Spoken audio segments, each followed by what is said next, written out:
If you love Western movies, there's a good chance you've seen all the hard hitters like The Good, the Bad, and the Ugly, Butch Cassidy and the Sundance Kid, True Grit, Rio Bravo, and The Treasure of Sierra Madre. But there's a subgenre of Western movies that, for lack of a better word, are simply weird.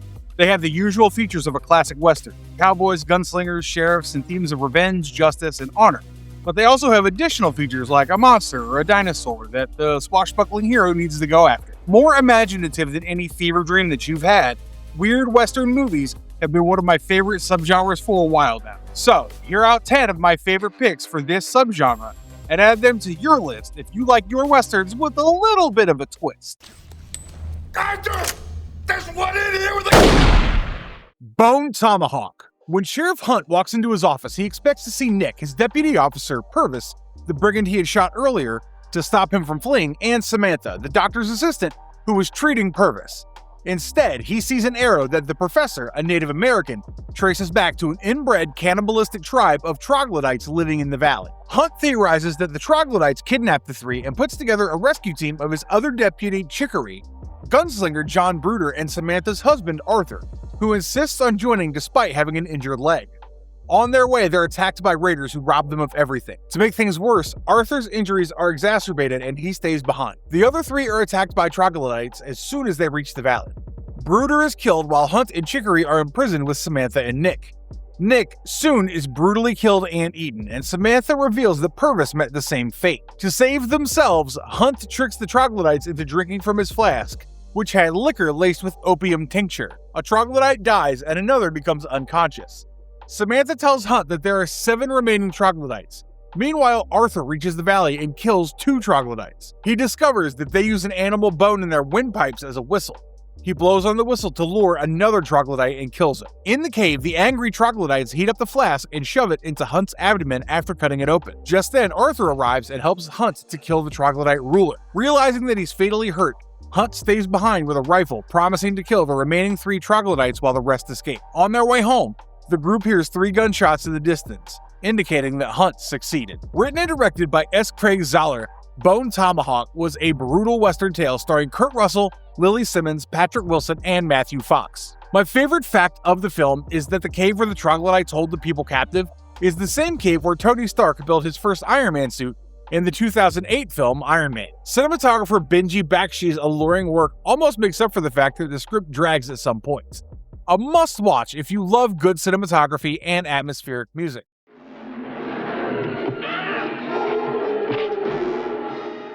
The Valley of Gwangi. TJ Breckenridge has a new advantage that will boost attendance to her rodeo, and it's a red horse-like creature called El Diablo.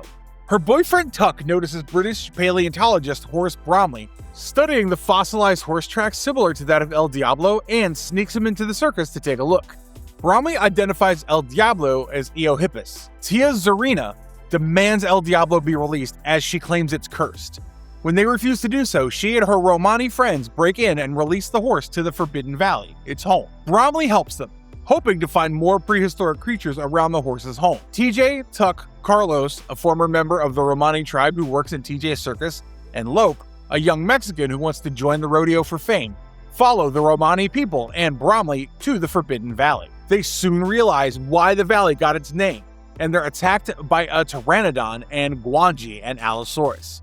Carlos kills the pteranodon while a Styracosaurus drives away Gwangi. But Gwangi's not going to give up so soon. Gwangi pursues the group and kills Carlos, but a well-timed rock slide knocks it out. The group takes Gwangi back to the circus to use it for their show, but Tia Zarina is not happy about the new attraction and sends her man to free Gwangi. As soon as Gwangi is freed, it kills the man and attacks the crowd. Tia is trampled to death while Tuck, TJ, and Lope hide in a cathedral. Gwangi breaks in and is about to eat them when the cathedral's organ sounds begin. Using the distraction to his benefit, Tuck wounds Gwangi and sets the building on fire. They escape safely as the building collapses, crushing Gwangi to death. Originally called Valley of the Mist, the Valley of Gwangi was created by Willis O'Brien, the man responsible for the pioneering special effects in the 1933 film King Kong. Though the film was set to be filmed in 1942, due to executive changes and wartime constraints, it was scrapped. Later, Ray Harryhausen, who was mentored by O'Brien, produced the film with Charles H. Schneer. Harryhausen also contributed to the stop-motion effects of the creature. The Valley of Gwangi was released in 1969, directed by Jim O'Connelly and written by William Bast. It stars James Franciscus, Gila Golan, and Richard Carlson. Listen, I know the plot seems bonkers, but what can be more entertaining than Cowboys versus Dinosaurs? Add it to the nostalgic stop-motion animation and you have a Western classic, albeit a little weird.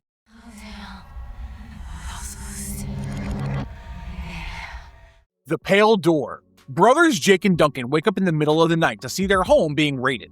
They run out to call for help and bring Lester, but when they return, they see their parents shot dead and their house burning. Years later, Lester asks them to join a gang he's in, the Dalton Gang, for a train heist. Though Duncan's hesitant, he is forced to join when Jake is adamant about joining. The train heist is successful and they get their hands on a chest, but Duncan is shot. The chest contains a young woman called Pearl, who promises them a neat sum if they return her to her home in Potemkin. So the gang reaches Potemkin and heads to the local brothel. The brothel's leader, Maria, welcomes them and entertains them with alcohol and the women in her service, but soon reveals that they are all hideous burnt witches. Everyone in the gang except Duncan escapes, but is plagued by hallucinations. Eventually, they all start dying in bizarre ways, and Lester reveals that his family was killed as they had stolen the farm they lived on. Within moments, a black crow crawls out of his mouth and kills him. Jake confronts the witches, and they offer to exchange Duncan's life for his. As Jake's a virgin who had never killed anyone, his blood was more precious to the witches and would sustain them for a long time. Jake agrees, and Duncan rides off.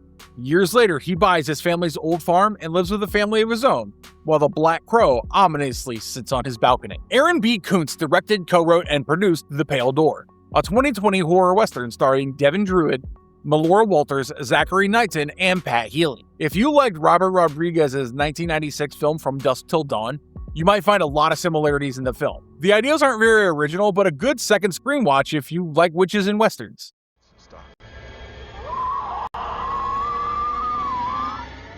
Blood Moon. With a new take on the Native American skinwalker legend, Blood Moon is a 2014 movie produced and directed by Jeremy Woodett. The film is set in 1887, where 3 men and 2 women head to Denver, Colorado through a mining town. They're joined by a gunslinger whose horse had a broken leg. When they arrive in the town, they're surprised to see that the town seems to be deserted. A red blood moon shines sinisterly in the night sky. Everyone feels on edge and can't shake off the feeling that something very bad is going to happen soon. Suddenly, they're attacked by 2 outlaws who had just robbed a bank. They don't have to worry about it though, as they're attacked by something far more sinister than the whole group. Something far more deadlier and far more terrifying. As they're picked off one by one, the group has to come up with a strategy to survive. What is that creature? How many will survive the night? Watch Blood Moon to find out. If you're trying to find an indie horror film that's not a complete gorefest but is entertaining with excellent dialogue and palpable tension, look no further than Blood Moon.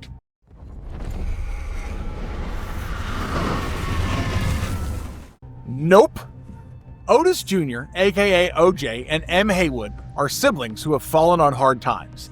They used to train and handle horses for film productions, but because their father's passing and one of their horses disrupting a production, they're forced to sell their horses to Jupe, the owner of the Western-themed amusement park Jupiter's Claim, and former child actor, who exploits his trauma to try and revitalize his career. One night, the Haywoods see a UFO flying above their ranch, sucking up their horses, and decide to make money by filming it. They set up surveillance cameras and call famous cinematographer Antlers Holst to help them film it. Meanwhile, Jupe hopes to use the UFO to increase the popularity of his amusement park.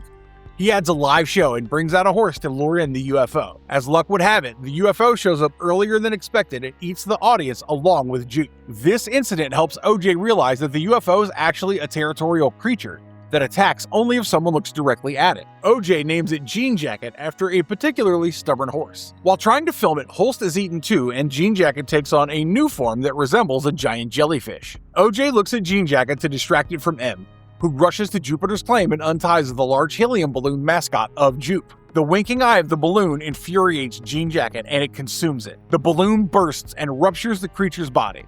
Thankfully, M had used the wishing well in Jupiter's Claim to take a photo before it destroyed itself. The 2 siblings sigh in relief and watch the arrival of a swarm of reporters. There aren't too many people who understand horror as well as Jordan Peele does, and that should tell you enough about the 2022 sci-fi horror flick Nope. Starring Keke Palmer, Daniel Kaluuya, and Stephen Wen, Nope was written and directed by Peele, and it was inspired by Jaws, Jurassic Park, Signs, King Kong, The Wizard of Oz, and Close Encounters of the Third Kind. Nope is one of those films where you either like it or you don't, but I definitely recommend watching it if you like Peele's style of social commentary mixed in with a captivating narrative.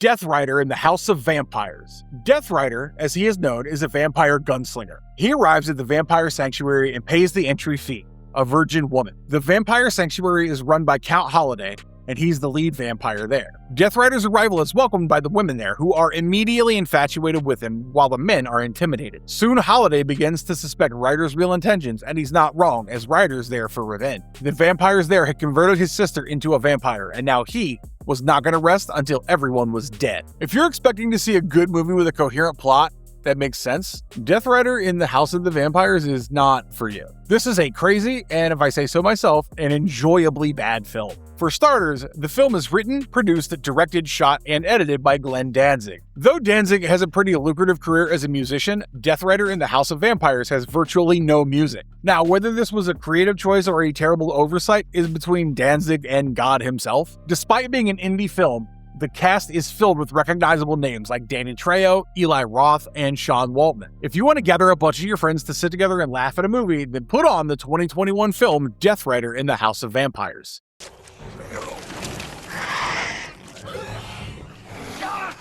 The Burrowers. In the Dakota Territory in 1879, the Stewart family goes missing. Few corpses belonging to the family are found, but the others are still missing and holes are found in the ground. Henry Victor assumes the Native Americans killed the family and puts together a military search party that includes frontiersman John Clay, Irish immigrant Fergus Coffey, who is engaged to Marianne, a woman in the Stewart family, Victor's chief and former slave Walnut Callaghan, former soldier William Parcher, and his girlfriend's son, Dobby Spax. Victor tortures a Sioux tribe member who tells them that the Burrowers eat human flesh. Victor assumes he's talking about a tribe of the same name. Clay, Parcher, Spax, Coffey, and Callaghan leave the military group after being disgusted by Victor's distrust of the natives. On their way, Clay is killed by the natives, while Spax is paralyzed from a neck wound by the Burrowers, who bury him alive. The Burrowers attack and inflict the same wound on Parcher, but the group escapes by burning poison oak.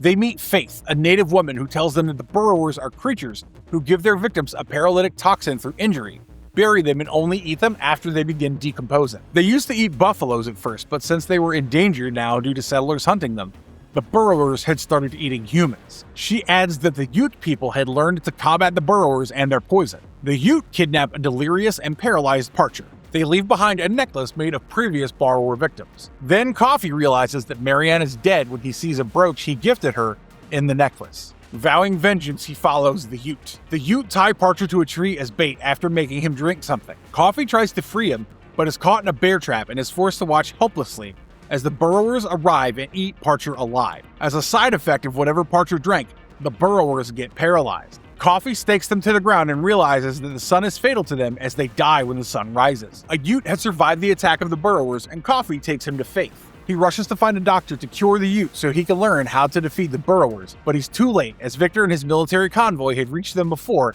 and hanged them both. He listens to Victor blaming the natives and vowing revenge in shock, while elsewhere, the Burrowers eat Spax alive. Written and directed by J.T. Petty, The Burrowers is a 2008 horror western that stars Clancy Brown, William Apother, Sean Patrick Thomas, and Carl Geary. The Burrowers is a really good creature feature, and you can tell a lot of thought and work actually went into the design. The look of the creatures was not put together in a day or two, it evolved over 3 years of concept sketches. This flick is an underrated gem, and you have to add it to your binge list if you like gross creatures, believable ideas, and convincing acting.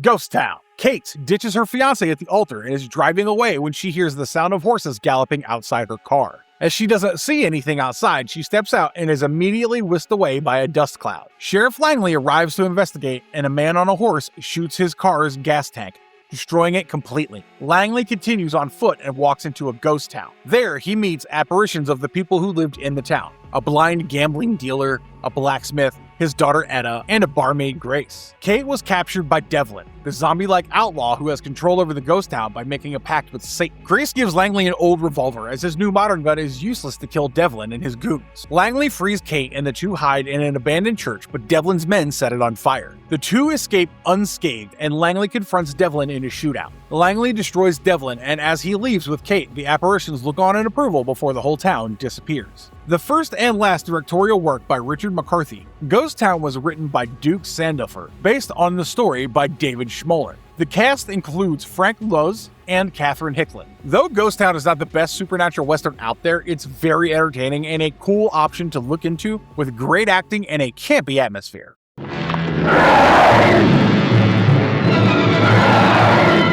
The Beast of Hollow Mountain. The Hollow Mountain of Mexico and the swamp in its base is rumored to be cursed. In the local town near the Hollow Mountain, American cowboy Jimmy Ryan runs a ranch with Felipe, his business partner. Some of his cattle go missing near the mysterious swamp. Most of the local people attribute the missing cattle to the curse of the swamp, but Jimmy doesn't believe it and starts searching. Despite being friendly, Jimmy is not without adversaries. His biggest rival is his enemy, Don Enrique. Don Enrique is intimidated by Jimmy. For one, he's jealous of Jimmy's too-close-for-comfort relationship with his fiancée, Sarita, who is the local alcalde's daughter, and Jimmy's better than him at business too. So he wants Jimmy to sell his ranch to him or leave Mexico. Jimmy's not one to back down easily, so he says no. Things only get complicated when Jimmy secures a deal for a cattle shipment. Enrique tries dirty tricks to ruin Jimmy's business. He threatens and bribes his workers into leaving their jobs, but thankfully Jimmy gets help from a local father-son duo he had previously helped, Pancho and Panchito. Concerned about their feud reaching deadly heights, Sarita requests Jimmy on the day before her wedding to Enrique to either sell the ranch to him or leave Mexico. While this is happening, Pancho heads to the swamp to look for the missing cattle and is eaten by the beast of the Hollow Mountain. When he doesn't return, Panchito tells Jimmy and Felipe. The two search for Pancho, and when they find only his hat, they assume the worst. Jimmy tells Don Pedro about Pancho's death, and Pedro assures him that they'll look after Panchito. Jimmy then bids Panchito and Sarita goodbye, having decided to leave Mexico to please Sarita. Once Jimmy leaves, Sarita has a change of heart. Willing to abandon her wedding, Sarita dons her riding gear to go after Jimmy when she finds out that Panchito went to the swamp to search for his father. She then heads there to stop him instead. The beast from Hollow Mountain, an Allosaurus, comes out of the swamp and kills one of the cattle, causing the other cows to rush in a blind stampede towards the village. While Felipe and Don Pedro try to minimize the damage of the stampede, Jimmy heads to the swamp to help Sarita stop Panchito. Enrique finds out that Sarita did not want to marry him because of Jimmy and follows Jimmy to gun him down. At the mountain, Jimmy distracts the Allosaurus, allowing Panchito and Sarita to escape to Panchito's house. Enrique arrives then, and the Allosaurus chases him and Jimmy into the cave. The creature strangles Enrique to death and starts searching for Jimmy. Thankfully, Sarita returns with Felipe, Don Pedro, and the other cowboys who distract the beast with gunfire. Jimmy escapes again, and while pursuing him, the beast steps into a tar pit and drowns. Everyone waits until the beast drowns completely and then goes home, happy they won't have to worry about this beast anymore. The first film to ever depict cowboys battling dinosaurs, The Beast of Hollow Mountain, was inspired from special effects innovator Willis H. O'Brien's original story, The Valley of the Mists. As I told you before, The Valley of the Mists went on to become The Valley of Gwangi. Released in 1956, The Beast of Hollow Mountain was directed by Edward Nassar and Ishmael Rodriguez, and stars Guy Madison, Carlos Rivas, and Patricia Medina. The Allosaurus gets way too little screen time if you ask me, and it's a good movie to watch if you're new to weird westerns and are trying out the waters. Near Dark. Caleb Colton was likely not expecting to be turned into a vampire when he met May, a young drifter. But that's exactly what happened. Caleb is whisked away by May's vampire coven. Severin, the most psychotic of them all, wants to kill him, but Jesse Hooker, their charismatic leader, gives him a week to show that he can learn to hunt and gain the group's trust. Caleb doesn't want to kill anyone, and May protects him by feeding blood from her wrist. Caleb earns the trust of the group when he endangers himself to protect them. Homer, a child vampire in the group, wants to turn Caleb's sister Sarah, but Caleb refuses to let him. While they're arguing, Caleb's father holds them at gunpoint, demanding that Sarah be released. While Jesse wrestles the gun away from Caleb's father, Sarah opens the door and the vampires back down to escape the sunlight. Caleb reverses his transformation through a blood transfusion. That night, Sarah is kidnapped by the vampires. Caleb pursues them and kills Severin. Jess and his girlfriend try to retaliate, but dawn breaks and they're forced to escape. To free Sarah, May runs out of the back of the RV with her. Her skin begins to smoke and she passes out, but Caleb saves her by putting his jacket over her. The vampires try to run the three over, but they're not successful. When May wakes up, she finds herself human as she was given a blood transfusion by Caleb, and the two embrace. Near Dark had terrible luck at the box office, but it found its audience later on and became a cult classic. Directed and co-written by Catherine Bigelow, this neo-Western horror stars Adrian Pasdar, Bill Paxton, Jenny Wright, and Lance Henriksen. Strangely, the word vampire is never mentioned in the film, not even once. A cult film for a reason, Near Dark is the Western to watch if you like vampires. It has humor, adventure, terrific style, and just enough gore.